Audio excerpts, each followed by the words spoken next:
Hi, this is Erling. And this is Judy. Welcome to Travel Trail Sail. We just got back from an amazing trip to Kentucky and Tennessee.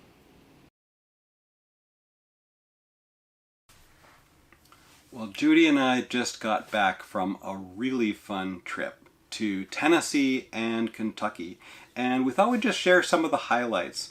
Know that the places that we've stayed at, the campgrounds, we'll have separate reviews for. So this is just the highlights of the fun things that we did on a 2-week trip to Tennessee and Kentucky. We were chatting last fall, right? And we said we really should have a vacation. We haven't been able to do as much travel as we like to. Where is one place that we'd really want to go? And what did you think, Judy? Well, we picked Mammoth Cave National Park in Kentucky. It's been one of those parks we've wanted to visit for quite a while, and talking through our plans, it seemed like that was very realistic for us to get to. Mammoth Cave is a little too far for us to do in one day. So we made the idea to stop a few places along the way and break the trip up a little bit. And we had our first night was just a one-night stop, Baileyton KOA in Tennessee. We made it all across Virginia, which is a good long day's drive. And Baileyton KOA made a good one-night stop. A lot of family-friendly amenities there, but we really didn't check out the area. This was just a one-night stop. And so from there we went on to Nashville. And you might remember we have stopped at a Corps of Engineers campground here in Virginia. It was amazing, those picture-perfect views. So when I was thinking about this trip, I said, well, are there places like that where we could be right on the lake? And it turns out 7 Points Campground just outside of Nashville, Tennessee, you have to reserve early. We were thinking of this trip last fall, and I remember we were on a camping trip. We said, we got to do this 6 months to the day, and when we checked, there were 2 waterfront sites left. So that's what we did, booked at 7 Points, beautiful campground. With our new kayaks, we were doing a lot of kayaking.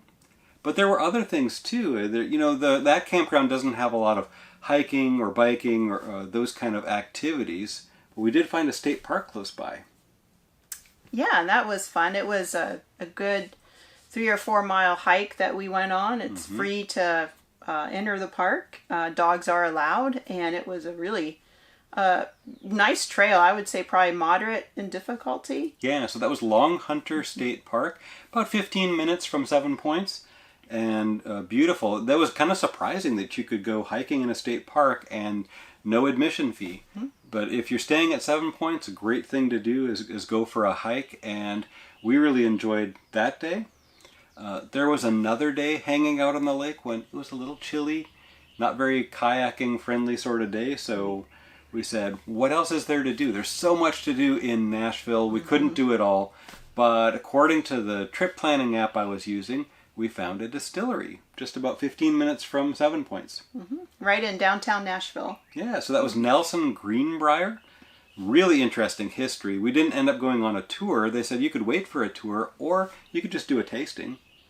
So we did the tasting. Michael was our tasting guide. He was very passionate about whiskey, and it was a very interesting story of the distillery and its history.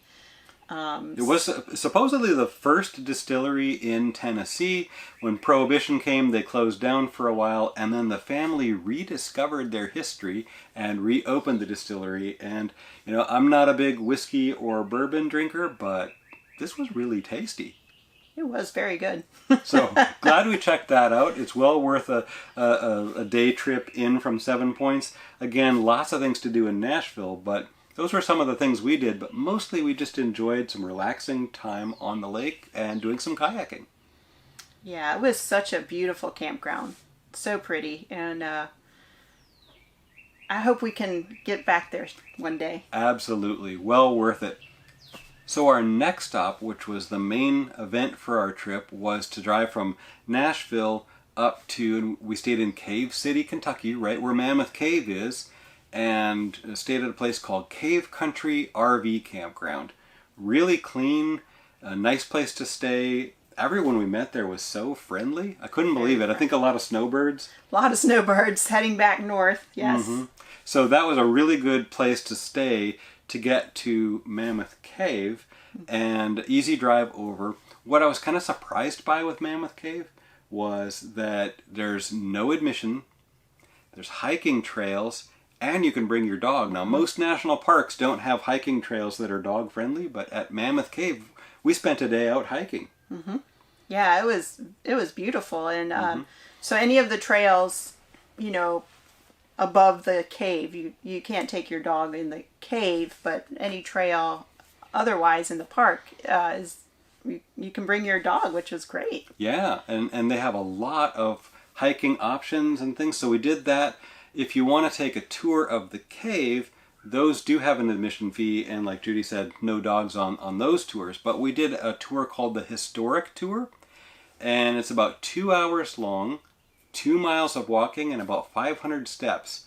So just amazing. What did you think, Judy? It was phenomenal. Like it's so hard to describe. I mean, you really have to take a tour of that cave to appreciate its beauty and just its mammoth size. It was huge. There were sections of it that were just wide and open, and then there was sections. I think it was your favorite part of the tour was, what was it called again? Fat Man's Misery. Oh my, yeah. And you're kind of trying to squeeze through. Very narrow. And, yeah. There was a few points where I know we were ducking our head on some parts of the tour, but wow, it was just amazing. Yeah, and they have all kinds of tours. They have tours that are 4 hours long, tours of different parts of the cave. So, whatever you're interested in, you'll find a tour for you. Would love to go back and take one of those other tours. The historic tour was a good starting point to understand the cave, and I was kind of surprised to learn that a large part of Kentucky is actually cave systems underground. I did not know that, but you learn a lot on the tour, and it's just amazing to see. It was. I definitely would add it to your bucket list. Absolutely, and we were able to check off a bucket list item. Yay! And since we were in Cave City, we thought, what are the other things you could do that are really Kentucky? So one day we headed down to Bowling Green, maybe 30 minutes away from Cave City, and checked out the National Corvette Museum. Yeah, that was really interesting, seeing the history of the Corvette and how the design has changed over the decades, and just to see all these beautiful cars. Oh, yeah, just wonderful. And Corvettes from the 50s through today. People were actually taking delivery of new Corvettes, so you could see the brand new ones that were just being delivered all the way back to the 1950s. There's a picture of Judy standing in front of this sweet red and white Corvette. So pretty. It was so pretty. Yeah, but they had other cars too. They had like cars before the Corvette. There were sports cars like an MG. They had an Avanti, which has a Corvette engine, so kind of a spin-off of the Corvette. A lot of fun cars to see. So that was well worth a day to check out. That was very interesting. Absolutely. And since we're in Kentucky, there's a thing called the Bourbon Trail. And we thought we'd go check it out. Just so you know, plan in advance. These tours do actually fill up. It was kind of surprising midweek that it was hard to find a tour. But we did get to Heaven Hill Distillery, and they had a tasting. That was really interesting, learning about the Heaven Hill Distillery. And we got to taste 5 bourbons and whiskeys. The first one was called Mellow Corn. It's not mellow. It was anything but mellow. Woo! I felt that Kentucky hug all the way to my toes. Oh yeah, but just tiny little tastes. But it was Mellow Corn, Elijah Craig, and some other ones. Really good tasting guide on that one. It was. And that was fun to check out. At the end of it, we're like, we really still would like to take a tour of a distillery, and so we found that a brand new distillery, Preservation, was just up the road and still had some tour slots available. So we went and got a good tour. Judy, we walked into this distillery, and you said what? It smells like banana bread baking. Oh. Like fresh banana bread in the oven. Oh, it smelled so good. It did smell like banana. It's like, this This is whiskey being distilled, and it smells like banana bread. Right. Now again, they had a tasting of some of the products that they offer, but they're not yet, they're so new, they've been distilling and putting it into barrels, but they haven't got it into the bottle yet. So we weren't able to taste what they're distilling there, but still a really interesting tour to see how whiskey and bourbon is distilled and what makes it so special. Yeah, it was a great tour of the distillery. It was very interesting. I thought that was a nice stop that we made. Absolutely. So that kind of wraps up our tour of Kentucky. We got to do all the main things: caves, distilleries, and Corvettes. So there you go. Fantastic. And I hope that we can go back again and see some more of it. On the way back, again, it's kind of too far a drive from us all the way from Mammoth Cave home, so we thought we'd break up the trip a little bit and spend a few days in Pigeon Forge. That's a nice stopping point for us. And, the last time we were there, we stayed at Up the Creek, which is a nice little campground, and did the national park. But this time we thought we'd do something a little different. Yes, so we decided to stay at Margaritaville Campground. Yeah, the Camp Margaritaville. It's a new campground, all paved sites, a lodge with a restaurant and a bar and a pool and a hot tub. A hot tub in a campground? It was a really nice campground. It was very nice, and it's up on a hill, so you're a little ways from the busy road, so it was very quiet. You felt like you were in the mountains. In fact, many of the sites have a beautiful view of the mountains. Absolutely. Really nice, clean campground, friendly staff. So we did that, and then since we're in Pigeon Forge, we thought we'd do some of the local Pigeon Forge attractions. We went to the old mill, and you even got some pancake flour from the mill. I did. Really tasty. Yes. We got to see people working a forge, a pottery place, and, since this is kind of the theme of the trip, we did another distillery. Moonshine. Oh my. Yeah, so we got to try moonshine, and that was interesting. But the old mill area is only about a mile from Camp Margaritaville, so easy to get to. There are other attractions like that. There's a newer one. I think it's called the Island. We didn't get over there, but that's only about 2 miles. But another thing that Pigeon Forge is known for is only about a 10-minute drive from Camp Margaritaville. Dollywood. That's right. Very easy drive. And so we checked out Dollywood. That was a lot of fun. One of the things that's like the big ride there that we got to do was a steam train. And it's coal-fired, and boy, they love the whistle. They love blowing that whistle. It was a lot of fun, so we got to ride the train. In fact, when you're at the campground, you can hear the train whistle. You can. Which is really cool. That's the thing. Camp Margaritaville is close enough to Dollywood, you could actually hear the steam train whistle. And it only blows during the day. It wasn't blowing at night or anything, but that was really cool. That was fun. So hopefully we'll get back. Dollywood looked really interesting. We didn't get a chance to check out any of the restaurants, but we did have cinnamon bread. Oh my. Oh yes, that was so good. No, it comes with frosting, dipping sauce, but think about like a big cinnamon bun, but it's a loaf of bread, and it comes with frosting, and you can also get apple butter as a dipping sauce as an option. So we got that, and I'd recommend that. Absolutely. That was fun. So if you're looking for sort of a family-friendly amusement park, a lot of roller coasters and things like that, that was a good thing, and really close to Camp Margaritaville. It was a very nice amusement park. Very nice. Yeah. So that was our Pigeon Forge experience.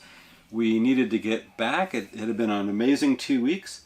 So we did a quick one-night stop at the KOA in Natural Bridge, Virginia. Pretty easy to get to, but nice one-night stop. A little more wooded, and it looks like they're ready to expand. So yeah, it was a very nice KOA. It was, absolutely. So fantastic, amazing trip. We did have one lesson. Well, we had a couple of lessons that we learned on this trip. We always have lessons. One is you have to book early, right? We planned this whole thing 6 months ago in order to be able to get the sites that we wanted. But the other thing that we learned on this trip is if you're driving an RV, don't rely on your phone's GPS. Yes. A couple of times we got ourselves into places we shouldn't have been as an RV. And we know this, right? But the GPS was especially bad on this trip, where it would say, go straight, when what it really meant was go straight 5 feet and then turn left. Or go down this very narrow 2-lane windy road because it's the fastest way to get there. We don't want to save 30 seconds. Don't give us the fastest route. Give us the RV-friendly route. And so at the KOA, you were in this very nice camp store, and I bought a road atlas just to have that paper map, like old school. And I think from now on we're going to look ahead and plan ahead to see exactly where we're going. What roads to take to make sure we're on highways. I wish the GPS apps on a phone would have like an RV setting, or a setting that says keep me on highways. I don't want the shortest route. I actually want the easiest route. No steep climbs, no twisty roads, and please keep us out of residential neighborhoods in a big RV. Anyway, that's going to be a new practice of ours, is looking at the map the night before we drive somewhere. Plan ahead so you know where you're going. But we had so much fun, and thanks for sharing a few minutes of it with us.